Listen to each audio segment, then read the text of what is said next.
Halo pemirsa GPR TV dari Sabang sampai Merauke, dari Miangas hingga Pulau Rote. Bertemu lagi bersama saya Bona Azharinisak dalam program Kominfo Newsroom.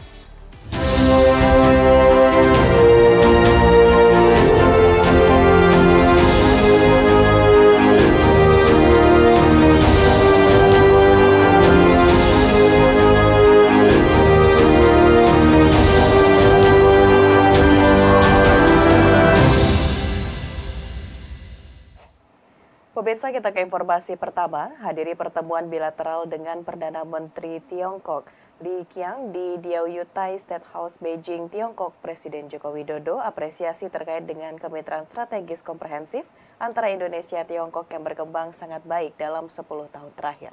Salah satu bentuk kerjasama yang diapresiasi Presiden Joko Widodo adalah desain planning Otoritas Ibu Kota Nusantara dan Shenzhen serta bidang swasta Tiongkok di IKN untuk bidang perumahan dan kesehatan.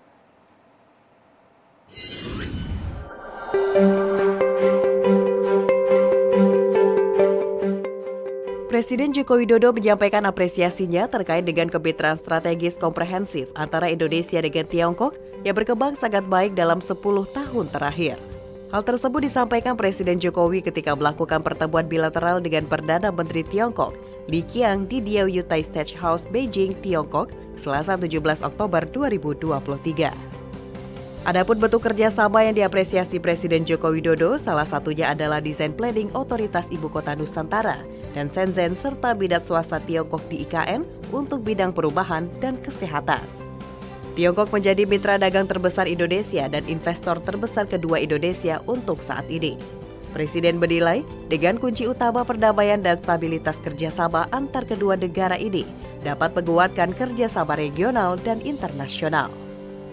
Tak hanya itu, Presiden juga meminta dukungan PM Li Qiang untuk mendorong percepatan realisasi investasi Tiongkok di IKN dan dukungan rencana penandatanganan MOU untuk pembangunan kawasan industri hijau di Kalimantan Utara serta proyek tenaga angin dan tenaga surya. Dan saya mengapresiasi perkembangan positif kemitraan strategis komprehensif dalam 10 tahun terakhir di mana RRT menjadi mitra dagang terbesar Indonesia dan RRT juga menjadi investor terbesar kedua Indonesia. Kerjasama yang kuat ini akan berkontribusi bagi penguatan kerjasama regional dan internasional di mana perdamaian dan stabilitas menjadi kunci utama.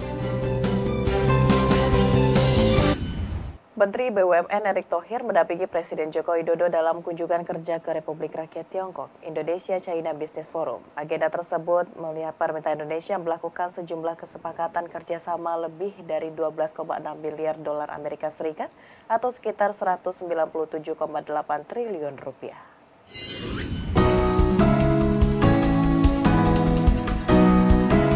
Presiden Republik Indonesia Joko Widodo menghadiri Forum Bisnis Indonesia Republik Rakyat Tiongkok yang digelar di China World Hotel Beijing. Pertemuan ini dalam rangka kerjasama ekonomi dan investasi antara pengusaha RRT dalam pembangunan di Indonesia.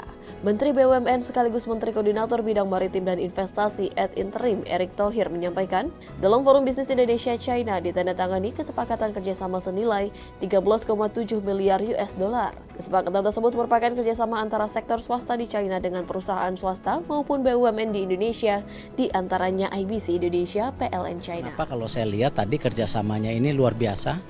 Tadi disebutkan angkanya 13,7 miliar US dollar. Yang dimana itu yang sudah agreement, tapi potensinya itu masih ada lagi 29 billion US dollar. Artinya apa? Hubungan swasta-swasta, BUMN swasta dan BUMN juga ini bisa terus ditingkatkan.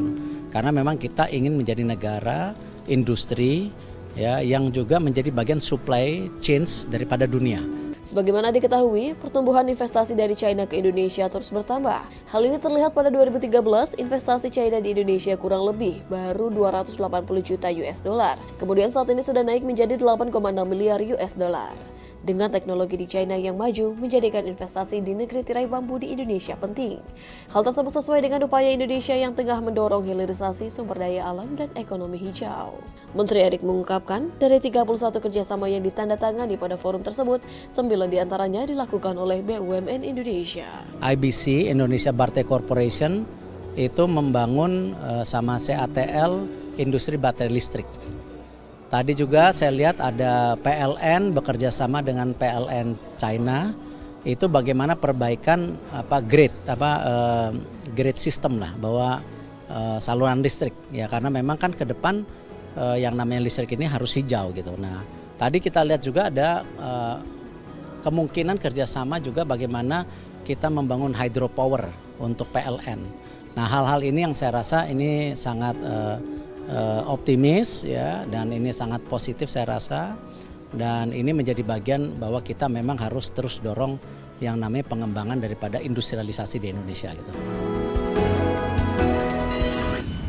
Kita ke informasi lainnya pemirsa, Wakil Presiden Ma'ruf Amin mengunjungi pos pelayanan terpadu Cempaka Banjar Mumbul, Provinsi Bali di sela-sela kunjungan kerjanya di Bali.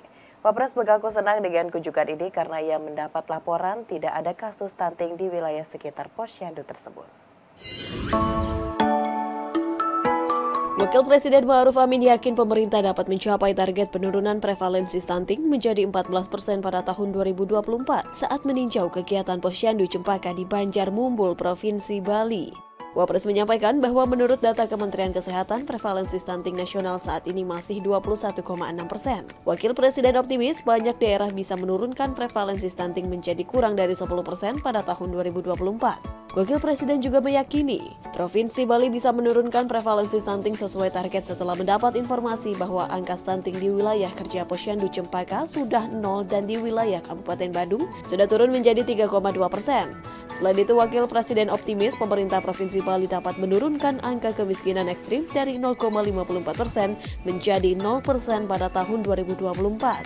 Upaya-upaya yang dilakukan oleh pemerintah Provinsi Bali dalam menekan angka kasus stunting dan kemiskinan ekstrim, menurut Wakil Presiden dapat dijadikan sebagai contoh oleh daerah-daerah lain di Indonesia. Ya, Kabupaten Badung di Posyandu Cempaka. Ternyata di sini tidak ada stunting, stuntingnya 0%. Provinsi Bali, tadi saya dapat informasi dari Pak Pejabat Gubernur, itu 6, sekian dan sudah terjadi penurunan yang akan diumumkan bulan depan. Kira-kira bulan depan itu sudah 4,65%. Artinya jauh di bawah ya target nasional, di mana 2004 kita inginkan sampai kepada 14%. Pemirsa, usai jeda pariwara, kami akan kembali dengan informasi lainnya. Tetaplah bersama Kominfo Newsroom.